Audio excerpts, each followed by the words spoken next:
Before we get started, does anyone want to get out? And here we go.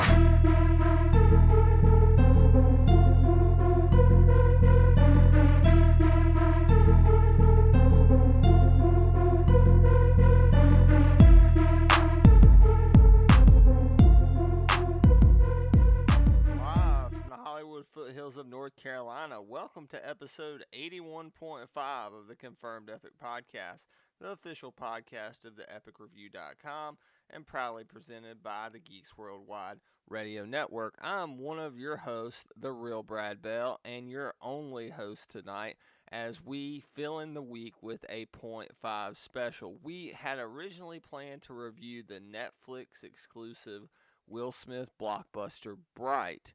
But due to scheduling conflicts and work schedule switches, we were unable to get together this week, Andrew, Kate, and I, to bring you episode 82 of the podcast, which we will proudly bring you next week on the Geeks Worldwide Radio Network. But I wanted to touch base with you guys, the listeners, and we appreciate you for click and play, click and download, watching us on YouTube, however it is you consume the Confirmed Epic Podcast. And I just could not go 2 weeks at the beginning of 2018 without touching base with you great listeners of the Geeks Worldwide Radio Network. So what we're going to get into today, I'll get into some stuff I've been checking out. We'll get into some epic news items of the week, and we'll end with a discussion on the Golden Globes and some of the winners and just thoughts coming out of that generally. So let's go ahead and get into what we've been checking out this week. Check checklist? Check. Double check checking of checklist? Check. Well, besides a Carolina Panthers playoff heartbreaker to the New Orleans Saints in the wild card round, I've been checking out, as I said, some comic-related stuff, mainly DC, and some content on AMC. So let's move from sports to geekdom. That never lets us down, right, guys? So one of the things I've been checking out this week is Robert Kirkman's Secret History of Comics on AMC. Now, there was like 6 or 7 episodes of this. It was a documentary-style show, and what it basically does is tells you, the viewer, some of the untold stories behind some of the most famous and most iconic characters in all of comics and all of geekdom. I watched the episode on Superman, watched the episode on Wonder Woman, watched the episode on Stan Lee, and there's still some sitting on my DVR, but I think I've had a good enough sample size to go ahead and give my opinion on this documentary series, and I have to say, it is confirmed epic. I thoroughly enjoyed this. Robert Kirkman's involved in production and name only. It's not like this is only Robert Kirkman's opinion you're getting here. You're getting interviewed artists, writers, Hollywood execs, podcast, TV personalities from many different eras of geekdom, and it's really, really fun to watch.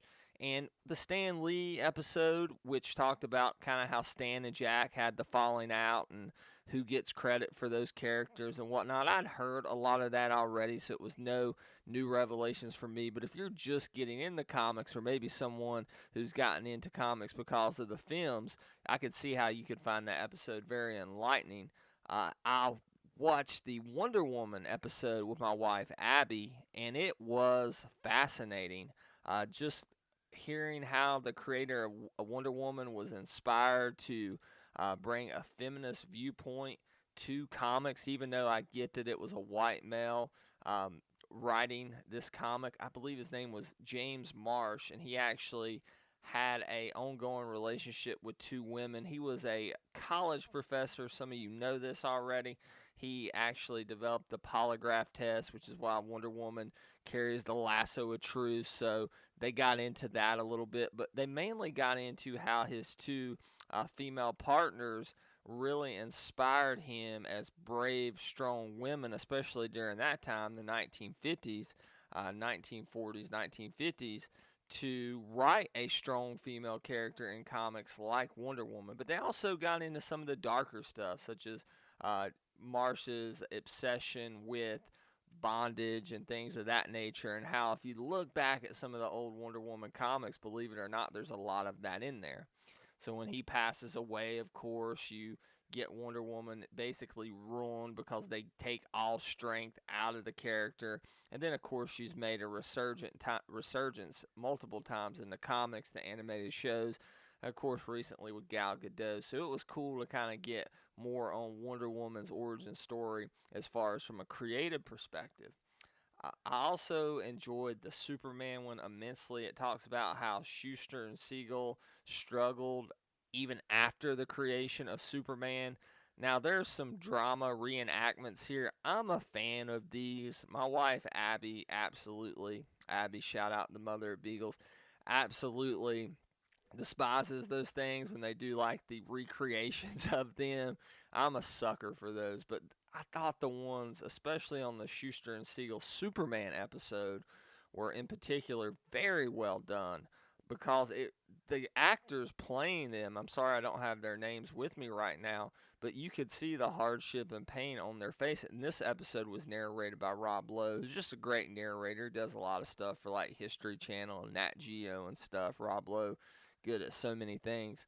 Such a talented dude. And I was just blown away by what they went through. I knew the whole legal battle, and they finally get credit when Superman the movie comes out.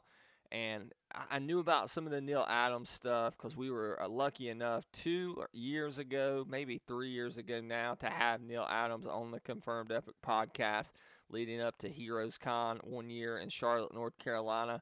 But there was a point where I believe it was Schuster was living in a apartment in New York. Of course, DC is headquartered in New York. It's in California now, but up until 2 years ago, it was New York. And he actually had become like a mail carrier. And he delivered mail to DC. And there he sees his creation up on the wall, Superman. And he is freezing in a New York winter. And one of the guys that ended up getting the rights from Schuster and Siegel, who was working at DC at the time, of course, Warner's didn't own DC at this point in time, actually gave him like $100, which, I mean, that's a lot back in, the 60s, early 60s, late 50s, I'm assuming, when this took place, and told him to go get yourself a coat. Yet this guy's making millions off his creation. So just little stuff like that, stories that you maybe have heard about Schuster and Siegel, but to see them played out in those reenactments, just very powerful stuff. And the older I get, the more and more I appreciate the Man of Steel, and that makes me appreciate him even more. Also, there's more episodes, like there's an Image episode. There's an episode about how 9/11 and the politics behind 9/11 changed comics. There is a episode on one of the first all African-American comic imprints, so I can't wait to visit those episodes sometimes here in the near future. And I have not heard whether or not this is coming back for a second season, but I really hope it is. If you're like me and you DVR'd these or you just skipped it because you're like, this is just Walking Dead fodder, no, go and seek these out and just at least check out the characters you like, because I do think even the most enlightened comic book geeks are going to get something new out of this. And if you're a casual fan or a new fan, these are perfect for you. On the actual comic book side of things, sticking with DC, I got to finally read the first issue. I'm so behind on my comic books. It usually happens during football season, but now, as I mentioned earlier, that the Panthers are out, plenty of time to catch up.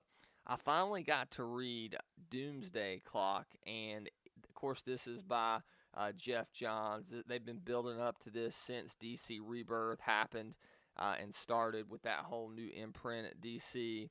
It's something, I thought I would never see. The Watchmen in the main DC continuity. And I'm not going to spoil issue 1 of Doomsday Clock in case you are late on it like I was, or you haven't gotten to it. Maybe you're trade waiting it or whatever. But I got to say, I was thoroughly impressed. This thing, now it's very wordy, which, hey, Alan Moore's original Watchmen was very wordy. I was thoroughly impressed with this. Like, it had me on the edge of my seat the whole time. Very Rorschach-centric, I'll just go ahead and say that. Hopefully that doesn't spoil too much for anyone. And if you thought that this was going to be a generic cash grab, I think you're going to be thoroughly and enjoyably surprised because it is not that. No, this is the opening of a mystery that I have full faith in Jeff Johns to give you the answers. Now, you got to realize this is a big book, but I believe they stuck at the $4 price point. And even more impressive, this thing is going to be 12 issues. I don't know if that's good or bad. I think it's good because The Watchmen is such a methodical paced style of storytelling. Even if you look at some of the before Watchmen stuff by J. Michael Straczynski, and of course the original Alan Moore and Dave Gibbons, all-time classic graphic novel. But I just worry about delays here because I do believe that issues 2 is out, which I have it, but I haven't got to it. But I do believe that 3 and 4 are on schedule. Then there's already a month off, and you're talking about a span of over a year waiting on these to come out. It's definitely one of the ones where you're going to have to go back and read the previous time or month's issue before you get into it. But I mean, just incredible stuff. I mean, the art is stunning on this book, I have to say. I'm going to check real quick and see who did this art on Doomsday Clock for you. Oh, it is Gary Frank. That's what I thought. I almost said Greg Pak. Frank Pak, you get that. Of course, Pak's the guy that does a lot of Hulk stuff over at Marvel. But Gary Frank's one of those top of the list house style artists. Not quite Jim Lee level, but still very good. Very cinematic in his artistic storytelling. So if you thought this was a cash grab, if you thought this was comic book sacrilege, I encourage you to go check out Doomsday Clock in stores now, issues 1 and 2. I also finally got to finish The War of Jokes and Riddles. This was a big Batman story arc that went from end of summer, beginning of fall, that was written by Tom King. This was a phenomenal story. First of all, I got to say, Joker's probably my second most favorite villain in fiction, right behind Darth Vader. And when it comes to Riddler, he's definitely my top 2 or 3 when it goes to Batman canon villains. But just to see King weave an origin story between these two similar but so different at the same time villains, and how King, it reminded me a lot of what was done in Hush by Jeff Loeb. Because while Hush revolved around Hush, it incorporated Batman's rogues gallery so well, but it never felt like it was shoved in there. It was very organic, and that's exactly what we get here in The War of Jokes and Riddles, which is coming out in graphic novel form very soon, so you can pre-order that on Amazon. I think it may be in March. So I'm checking real quick to see who did the art on this, just because I want to give the artist a shout out. You know how we do it casual on the Confirmed Epic podcast here. Mikel Janin. Wow, okay. I was not really familiar with his work. Okay, well, that makes sense why I couldn't recall him. Anyway, nonetheless, his art was absolutely fantastic. He must be a newcomer. Still that house style, but a little bit fresher take on it, I would say. Man, just the ending of this and who ends up I mean, we all know Batman's not going to die. If he was, you would have knew about it a year ago because they'd have been hyping it for that long, right? However, how Batman is saved and who he's saved from, it was a little bit jaw-dropping, I gotta say, as a comic book fan. So definitely The War of Jokes and Riddles was not disappointing. So that's what I've been checking out this week. All worthy for you guys to go out there and check out if it sounds like stuff you're interested in. No duds this week. I'm going to go ahead and get into the epic news items of the week.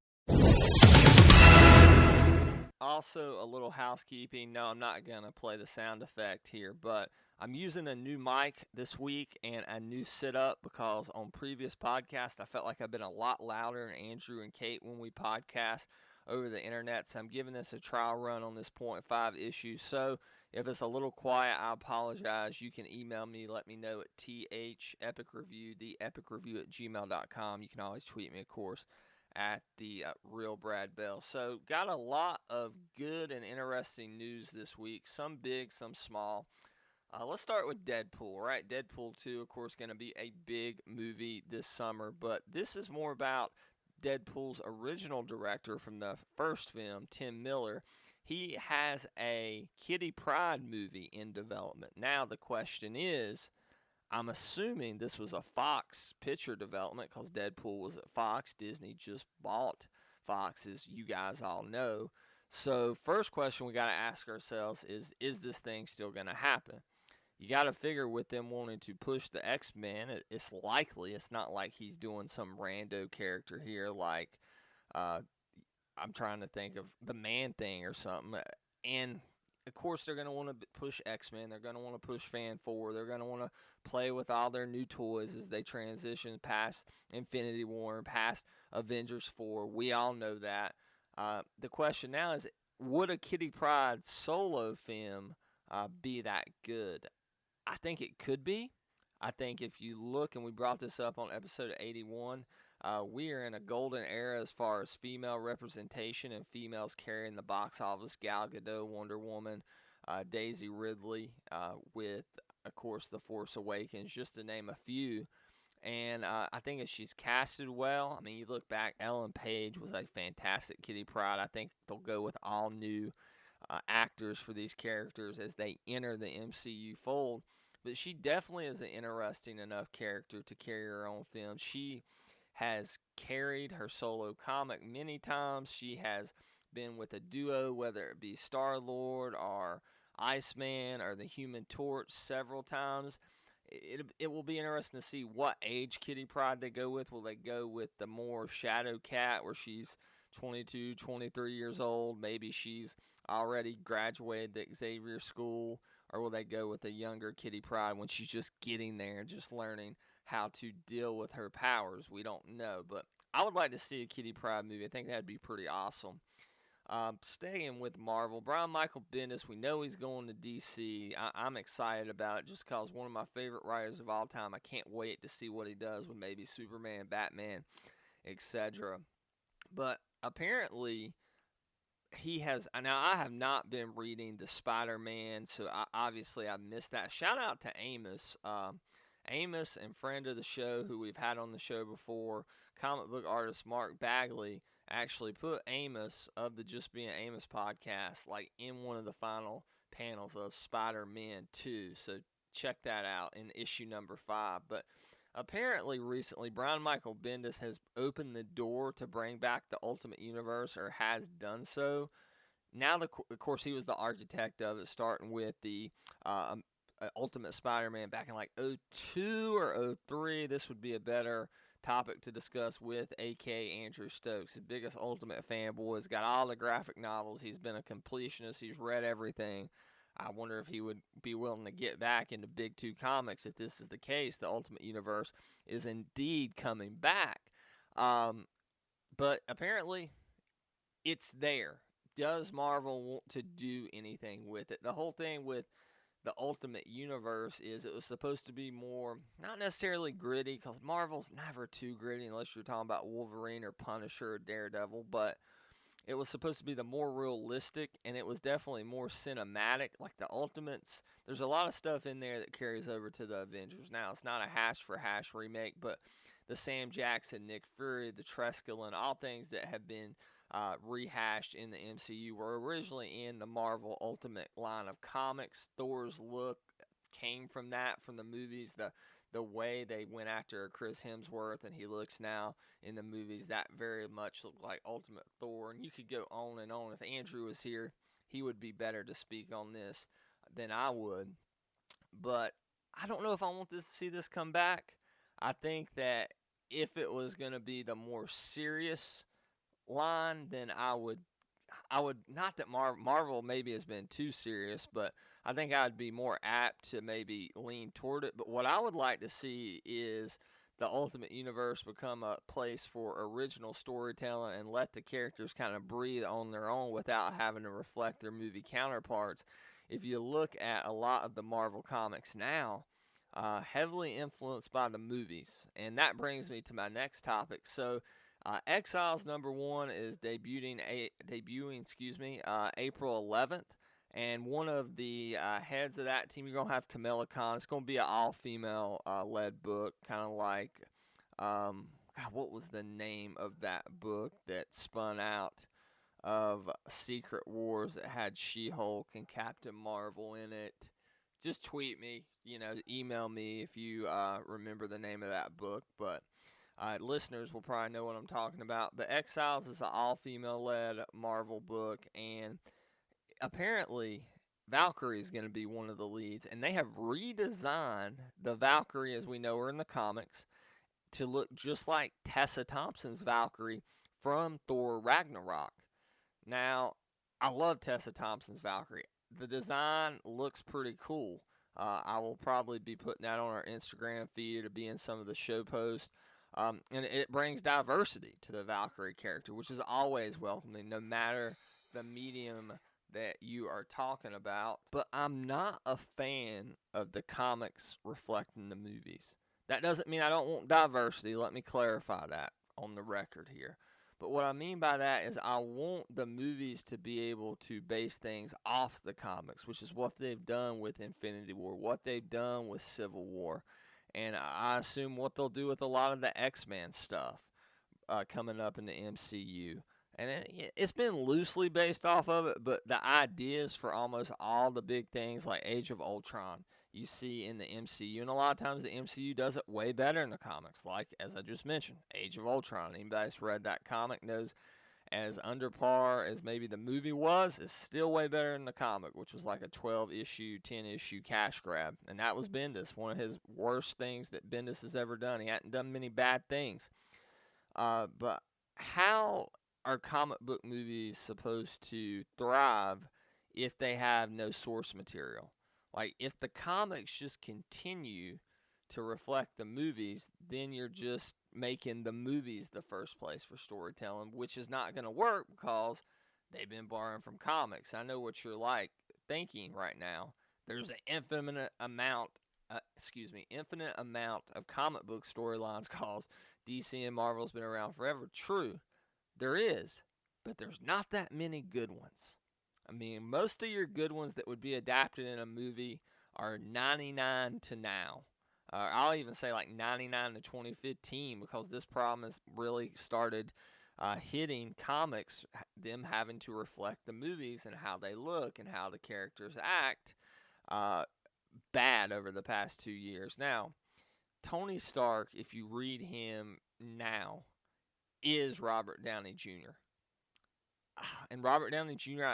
he's so spot on as Tony Stark, but there was, in those early Iron Man movies, Iron Man 1 and 2, he was still trying to channel, I think, comic book Tony Stark, which was a beautiful thing. He excelled at it.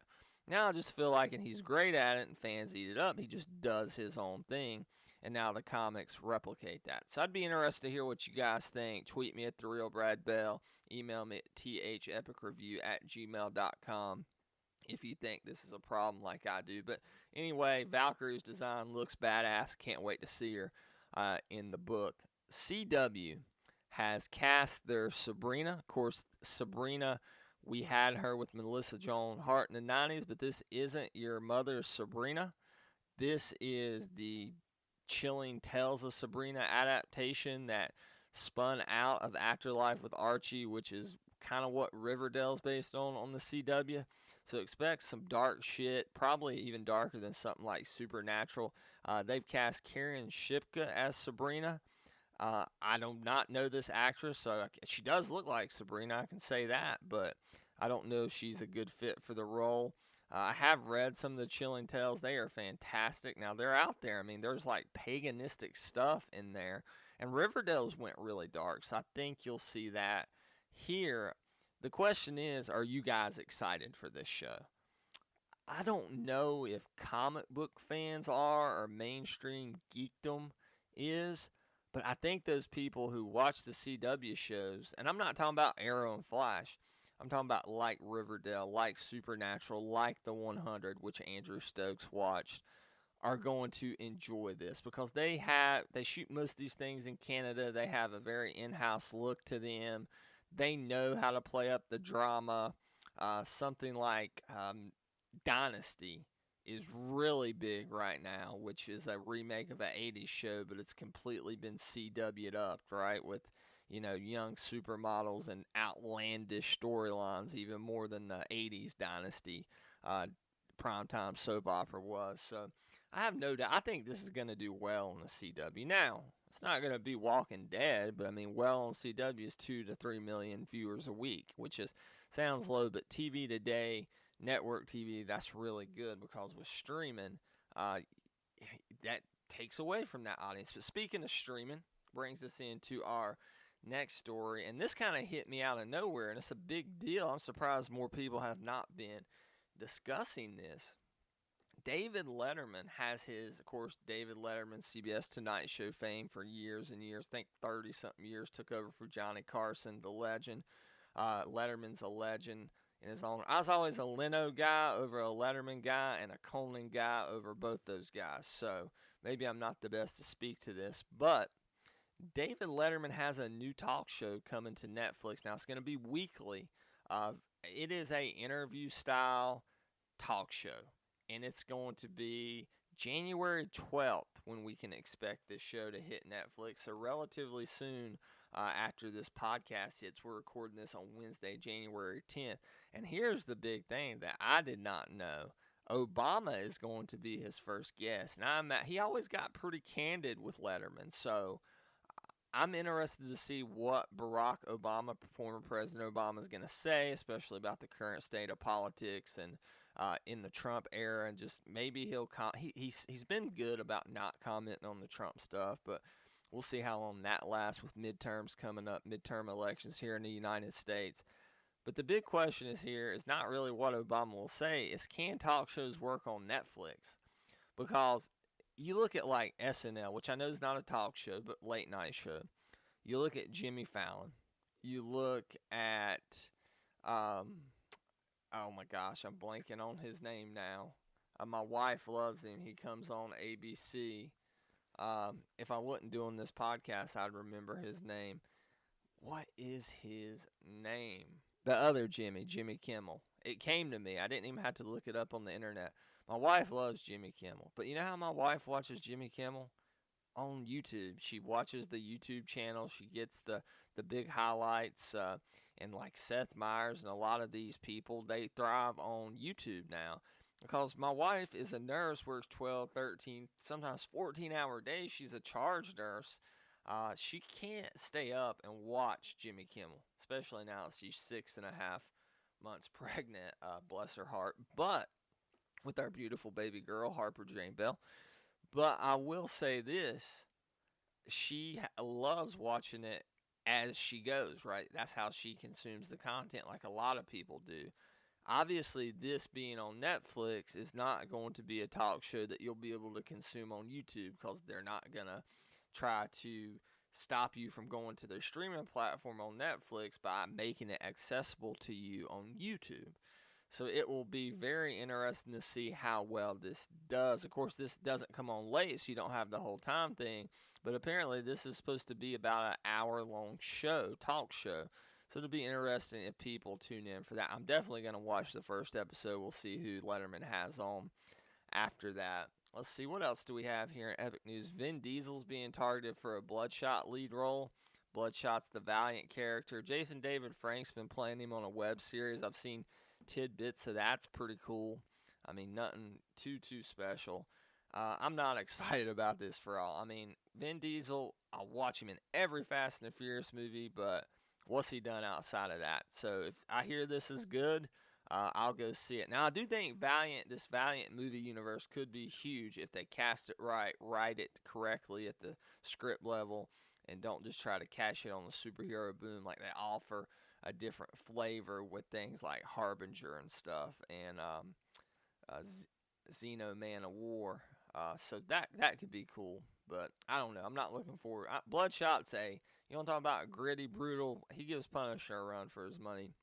Speaking of superhero movies, there was a huge march at the Warner Brothers lot for the extended cut. People showed up and protested to get the Zack Snyder extended cut of Justice League on home video, when I say a huge march, I say 13 people. So not too many people showing up at the WB lot, even though there was like 100-something thousand people signing that fan petition. Now, I guarantee you, we're going to get a director's cut of Justice League.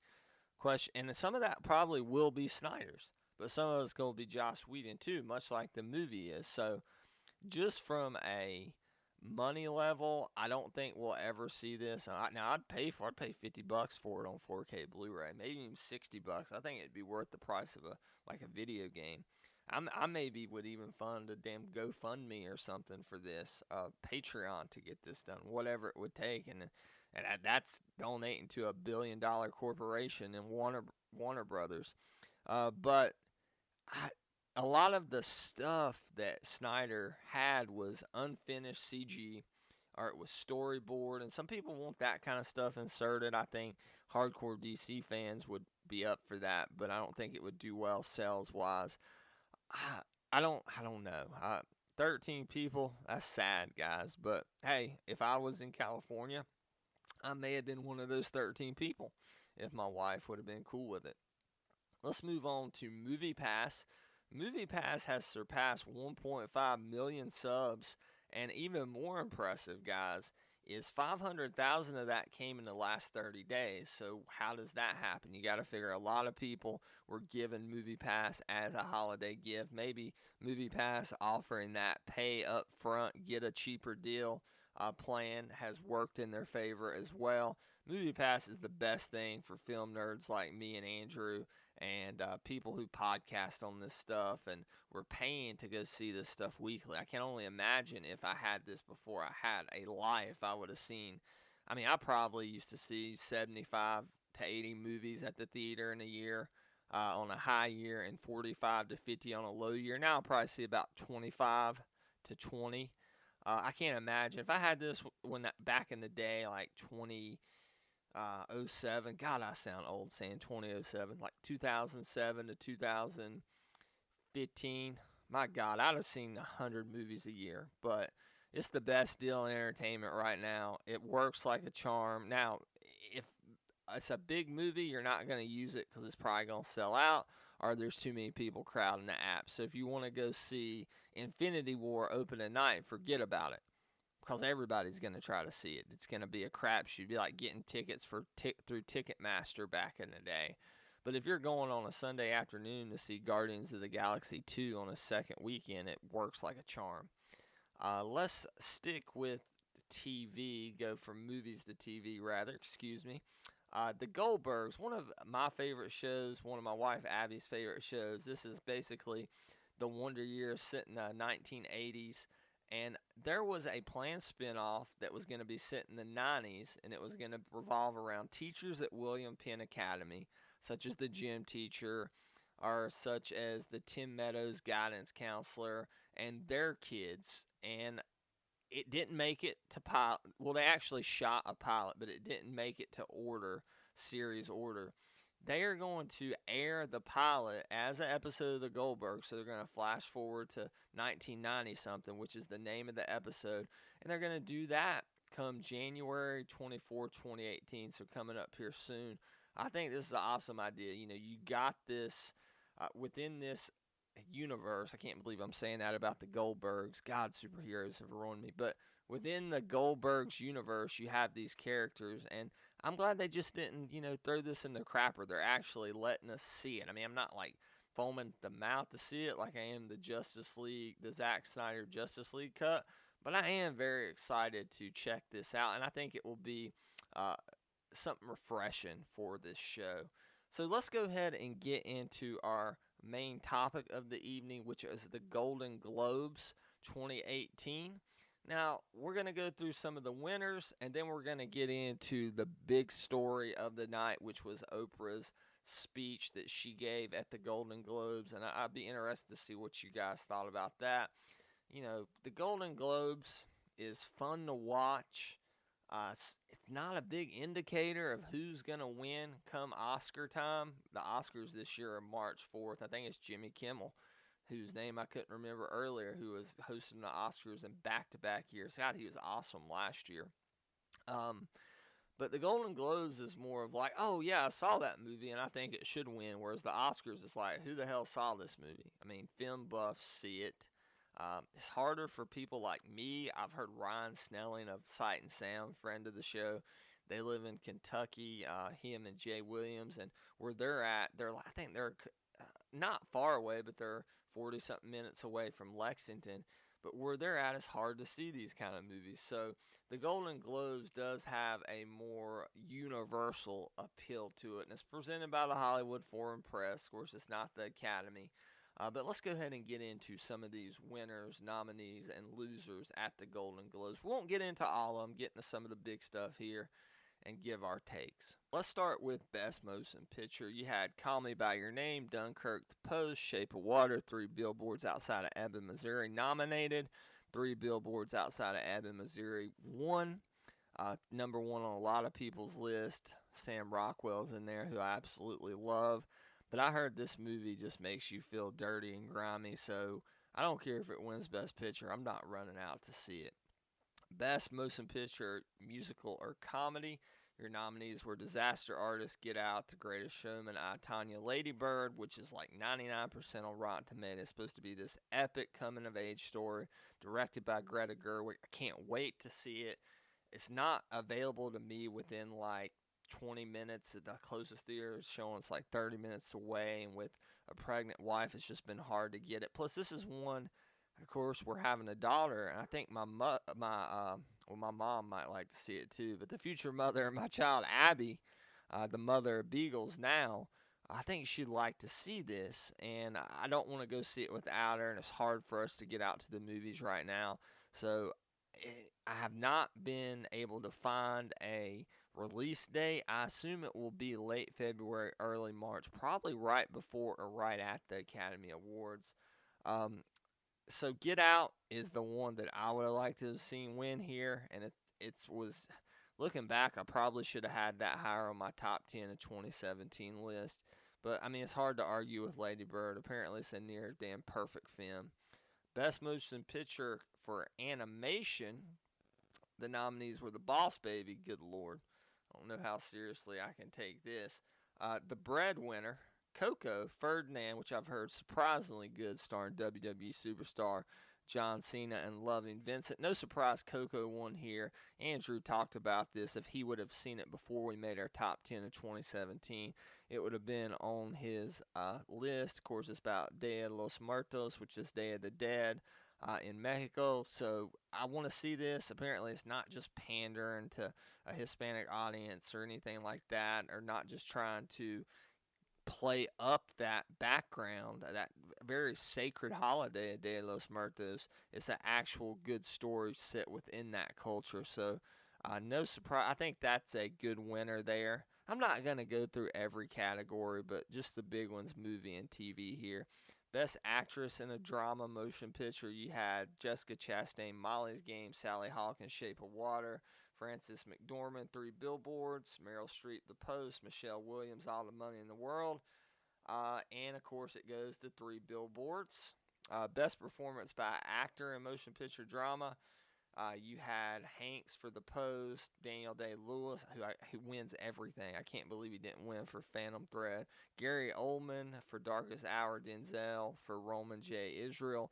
Gary Oldman wins for Darkest Hour. From what I've seen of that movie, he is unrecognizable, so you got to at least give him some credit, which the Golden Globes did here, as he wins that award for Best Performance by an Actor in a Motion Picture Drama. He's unrecognizable in that role. Same category for the actress. Best Performance by Actress in a Motion Picture, Musical, or Comedy.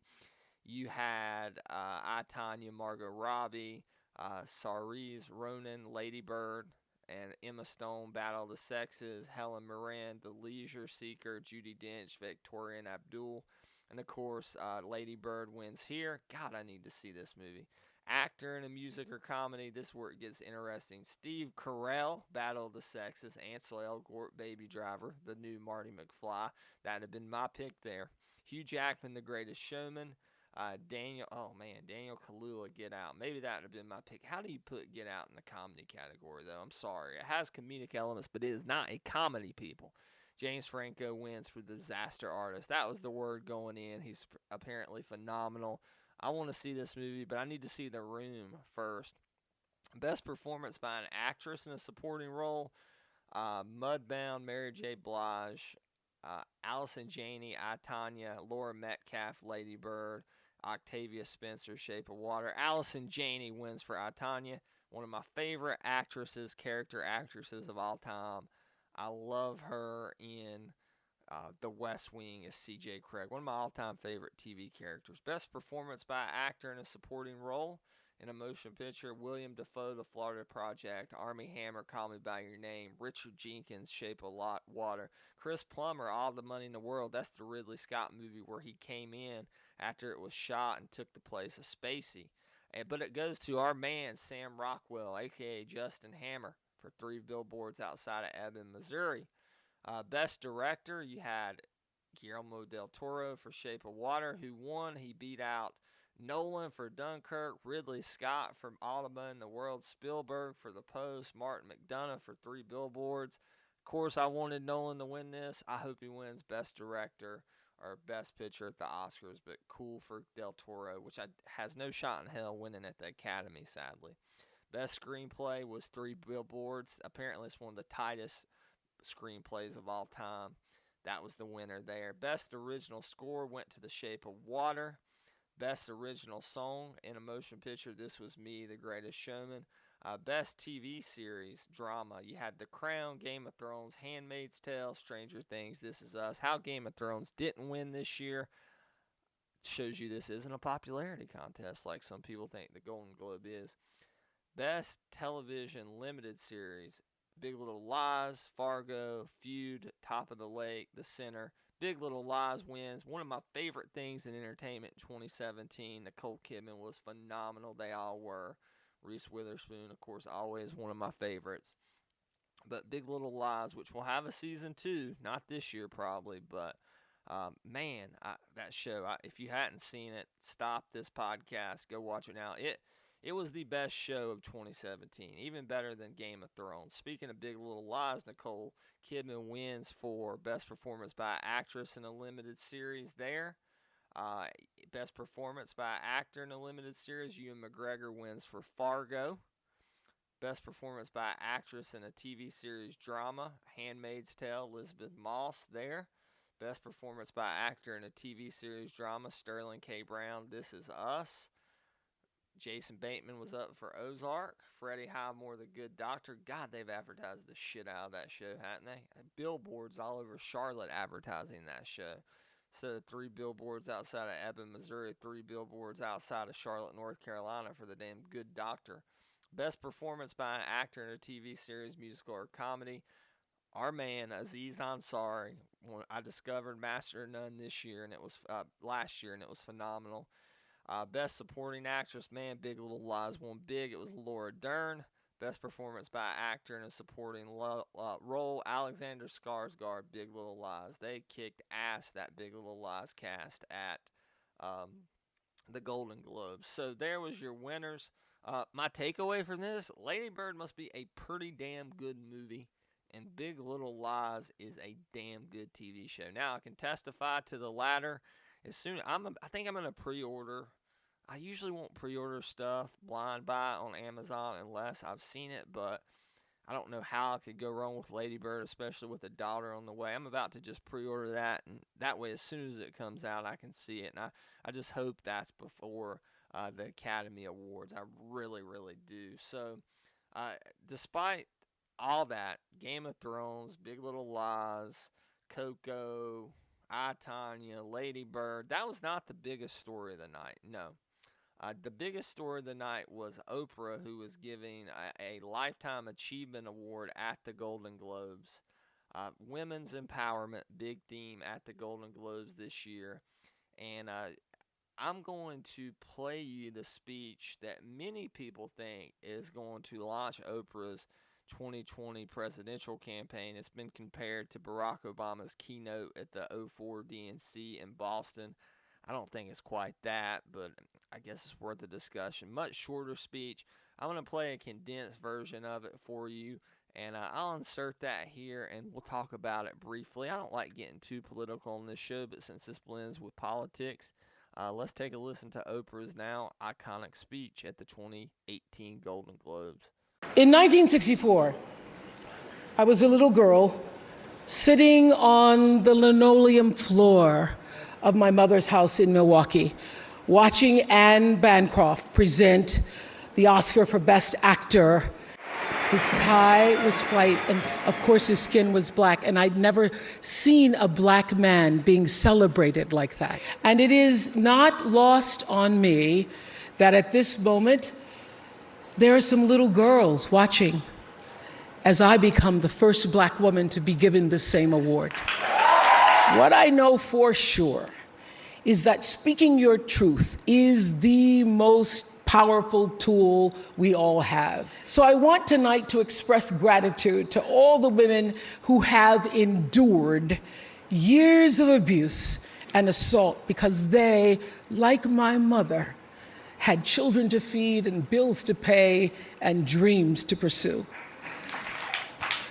A name I know, and I think you should know too.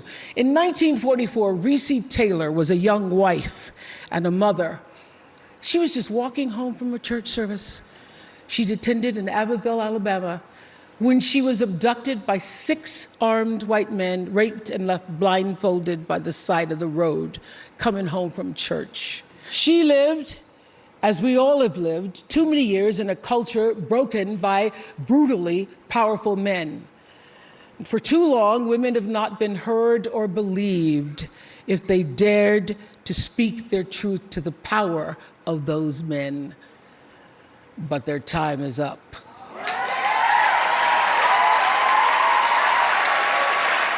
I just hope that Resi Taylor died knowing that her truth, like the truth of so many other women who were tormented in those years, and even now tormented, goes marching on. It was somewhere in Rosa Parks' heart almost 11 years later when she made the decision to stay seated on that bus in Montgomery. And it's here with every woman who chooses to say, "Me too." And every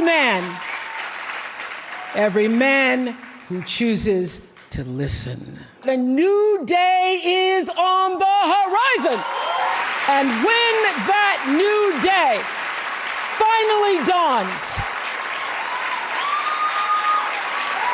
it will be because of a lot of magnificent women, many of whom are right here in this room tonight, and some pretty phenomenal men fighting hard to make sure that they become the leaders who take us to the time when nobody ever has to say, "Me too," again. Thank you. Wow, powerful stuff.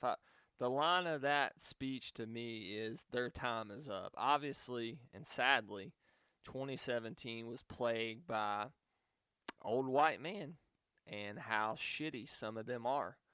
And unfortunately, that doesn't just always extend to Harvey Weinstein, who is probably the worst, most egregious of the bunch. But you go back to the Access Hollywood tape, and that extends to the President of the United States. And I guess a question that I keep coming back to, and rightfully so, that these men's lives, like Kevin Spacey, who I always liked as an actor, like Harvey Weinstein, to name a few, that stuff's true, and apparently, it's like 99.9% that it is, then their careers deserve to come to a flat-out end. They have to pay for that. They've done irreparable harm to those women, and they should be ashamed of themselves, and they should have to pay some type of accountability for that. But my question's always been, if we're holding these men accountable, which we should, how are we not holding accountable the President of the United States when he's done and said similar things? Maybe not as egregious as Harvey Weinstein, but close to it, okay? And just go listen to the Access Hollywood tape if you hadn't already.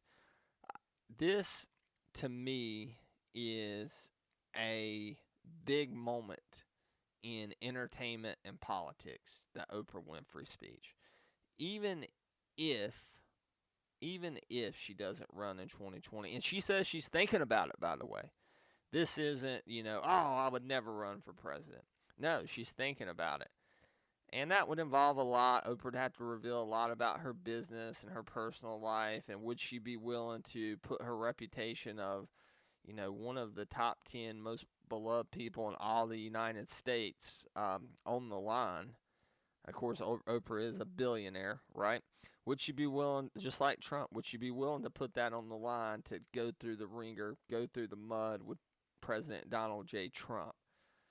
That's a big question. Even if she doesn't, it's a big moment when a female, in particular a minority female, steps up on this stage, somebody as powerful as Oprah, and stands up to not just President Trump, but all shitty old white men. And shitty guys in general. It's not just white guys. It's all races who have demeaned women. And when the women had no consent or no want to, guys, you need to know that no means no. This speech was moving. I don't know if it's Obama 04 DNC, but the question is, has our politics really switched to celebrity politics, right? JFK is the first celebrity president. Not every president's a celebrity president. What I mean by that is he was the first that people, and this is the history teacher coming out at me because I talk about this kind of stuff in class. This is the first president, JFK was, that the media cared about, that they wanted to photograph he and Jackie and John Jr. and Caroline, and then you had a little bit of a dry spell until probably the next celebrity president was Reagan, because he was an actor, and then the next celebrity president was Bill Clinton. You think about him going on the Arsenio Hall show. Of course, Obama was a celebrity in and of his own right. Trump is a celebrity president, but not really. He is a celebrity who is president.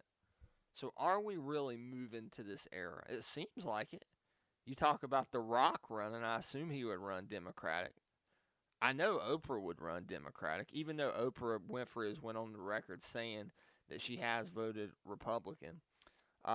There's not many people that when they talk, you stop, you listen, and no matter what you're doing. The other night, we're flipping through. We start watching the Golden Globes. My wife's like on her phone.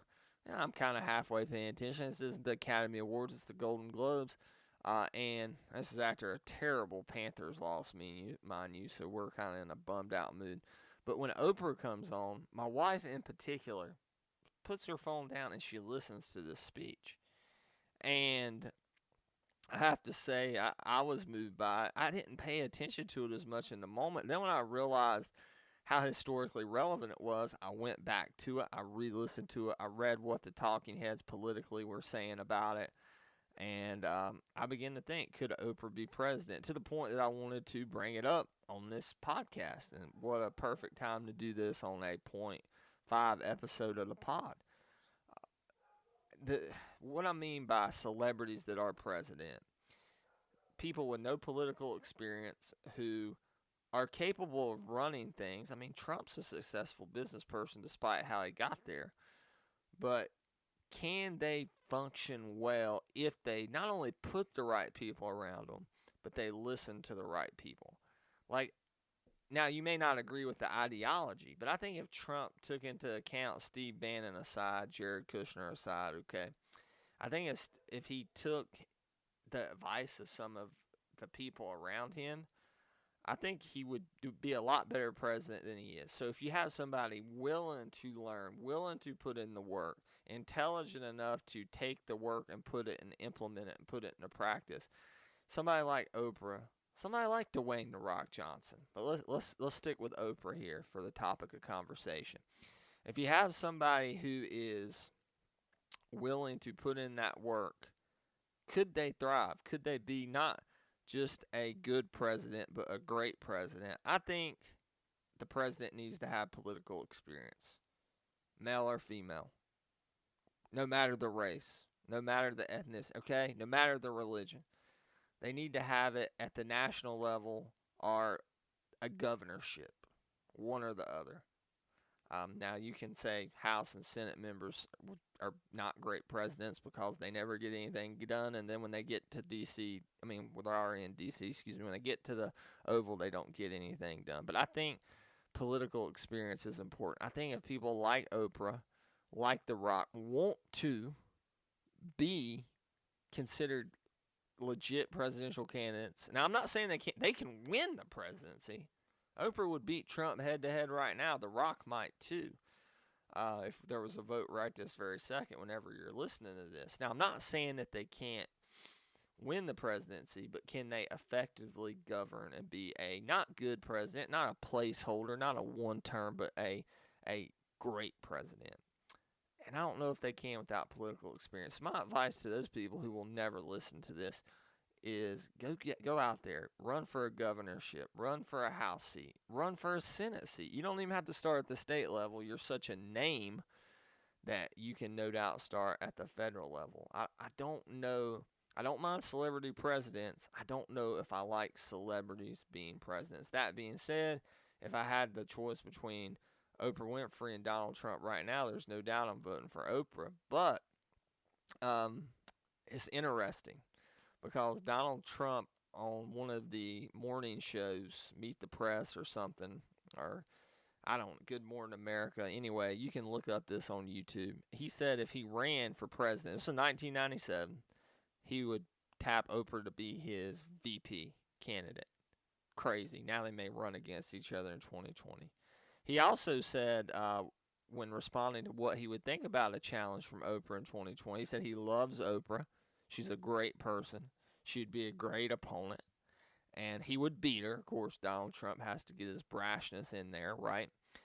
But it would be a good race that he would win, and he respects her, and she's a fantastic person. Wow, I've never heard Donald Trump say something that nice about somebody, especially on the other side of the political spectrum. That being said, we know gloves would come off in the debates for sure. I don't know what the Democratic Party is going to be, but trying to keep this as close to entertainment as I can. My final thought, as I said, celebrity presidents are cool. They're fun to study historically. Celebrities that are president, so far, we got one in the White House, not good. Not saying it can't work, just don't think they can be great. That's going to wrap it up for this edition of the Confirmed Epic Podcast, episode 81.5 of the Confirmed Epic Podcast. You can find us on Instagram at Confirmed Epic Podcast, at Stardust, at Confirmed Epic. We're back on Stardust. We've been on there, but we're actually posting reviews. I posted a review for The Mountain Between Us, also on Stardust. I also posted a review for Kingsman, The Golden Circle on there. You can get our shirts, tpublic.com/user/TheRealBradBell. Big sale coming up, I think, third week of January at TeePublic. So sit tight. $14 tees, $24 hoodies. Hoodies are nice. They're the lightweight hoodie. My wife loves it. She wears her Confirmed Epic Podcast lightweight hoodie all the time because it doesn't get too hot. It's perfect for like North Carolina. Now, it was like 18 here in North Carolina, but it's perfect for when it's like usually it's cold here if it's 45 or to 55. So perfect for places like this. You can find us on Twitter. It's me, of course. You can find at The Real Brad Bell, DREEL Brad Bell. You can find Andrew at AKA Andrew Stokes. Find Jerry, Barbecue17 Reed, serving up reviews, action figure reviews, hot and fresh daily at actionfigurebarbecue.com. That's barbecue spelled out. You can find this podcast at TH Epic Review, theepicreview.com. And, of course, you can find us on Geeks Worldwide Radio Network at thegww.com. And from the Hollywood foothills of North Carolina, we are out. That's all I have to say about that.